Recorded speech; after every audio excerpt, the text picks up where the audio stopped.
Hey, it's we're live at Boston Calling. I'm Adam 12. We're powered by Xfinity. I'm here with Gerard Way. Hello, how are you? Hi, how are you?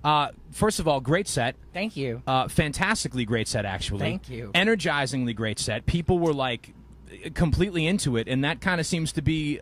We were talking before we started rolling tape here. That seems to kind of be the case. You've been getting a lot of positive response going back to last year for this new album. I know. Yeah, it's crazy that it's almost been a year in September. It'll be a year, and everywhere I've gone has been this amazing positive response. It's super fun. That's got to make you feel good. It does. I have to say too. I wanted to reference this too. You've been loving these Chucks for a long time. Yes, You've had those for a while. I have. These are at the beginning of their cycle. I had these. You can see it better on this side, but like I had them made with my name on them. Look at that. And I got the T-map, the Boston T-map, and shoelaces, and I made matching ones for my son as well. What is that? Is that like a subway This is the map map of the subway map That's for the T, yeah, the MBTA for Boston. So I don't know. It was kind of a cool little like juxtaposition of like old Chucks, new Chucks. I'm just breaking mine in this summer. Yeah, these are very old.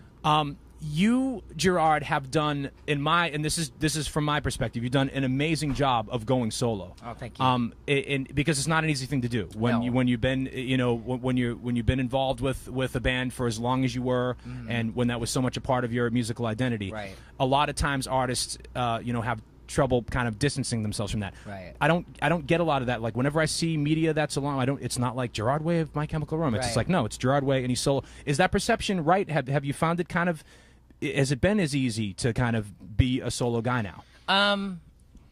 It was. It actually felt pretty I think because everything was so natural. Okay. Like, it was natural to make a kind of record that was very different from what I did in My Chemical Romance. It was natural to kind of change up the visuals. Everything was just very natural, and I think so that way it's just been easy. Yeah. Yeah. Well, you've done a good job of it, and I didn't know if it was just my perception and what I was seeing, but if you're feeling that, then that's feels like it. No, I feel it for sure. That everywhere I go, it's people. Like I don't even get people asking for old songs live. Well, it almost wouldn't make sense. I mean, what you're doing solo now is it's a lot different than what you did with MCR. And actually, I'm going to crib a page from my buddy Luke O'Neill, who interviewed you for MTV News back in the fall, and he said that he heard a lot of Suede in your solo album. Yes. And I didn't quite hear it in the album, but then seeing your live set today, it kind of clicked. I'm like, oh, I do hear that then. Interesting. But yeah, so I don't know why that clicked with me then, but talk a little bit about. So obviously that's a touch point for you. But what were some other of the influences that popped up when you started making these solo songs? Well, Suede was the first. Okay. I remember I didn't even know what Britpop was. And really? I bought that album, and then came Blur, and then came Pulp, and then came Supergrass, and so it all kind of came through after that. And I was always really into Lush, although I considered them like a '90s alternative band, but they're considered Britpop for some reason. I don't know. But all those bands were really big influences, as well as like Jesus and Mary Chain and the Pixies, who are playing tomorrow, which I wish we were playing the same day. Yeah, right. I did get to see them when about 7 years ago. Okay, maybe more.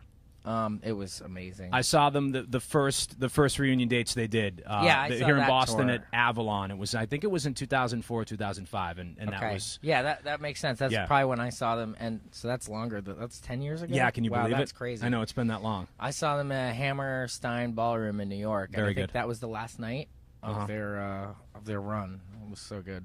What's another? Actually, I'll put it to you this way. You're an act that's now gone solo. Let's work in reverse. Okay. What's another band? I mean, Pixies, when they reunited 10 years ago, no one was expecting that to happen. No one ever would have expected it to happen. Yet it happened. What's an act that you would like to see get back together again? Reform. Yeah. Oh, geez. If there's one that comes to mind, because it seems that's happening a lot more often. Ride is doing it. Ride's Slow Dive back. Is going to tour this Slow year. Dive, right. I saw them as Mojave 3. Oh, nice reference. Was it 3 or 5? I can't remember. I think it was Mojave 3. 3. Yeah. I saw them open up for, I think it was Lush. It was like a 4AD showcase. Right on. And they were really good. It's a great record label. Yeah. Is there another one of those from those days of your like late teens, early 20s? I mean, it's hard for me to say as a solo artist because I know why people maybe move on to different things. Like I love Supergrass, but Gaz is doing amazing stuff on his own. So. Well, we could phrase it that way. We could say, is there someone that you'd like to see maybe break out and do what you did and kind of maybe get away from the act that that they've been with all these years? That's interesting. Yeah. Wow. I don't want to be responsible for bumming a bunch of people out by saying this guy really should. This person should leave this band and do their own thing. All right, I won't put you on the spot. Yeah, though. it's just hard. You know, I wish I had answers for those questions, but I would definitely go see a Supergrass reunion. Yes, that's sure. You know, it's funny. It was just last week? I Should Coco turned 20. That's Which, right. Think I about think that. I knew that. Right? That's amazing. This is a big. 2015 is a big year because we're getting a lot of those 20th anniversary. Because 95 was a pretty. If you liked alternative rock and you liked Britpop, 95 was a pretty big year. Yeah. I Should Coco was that year.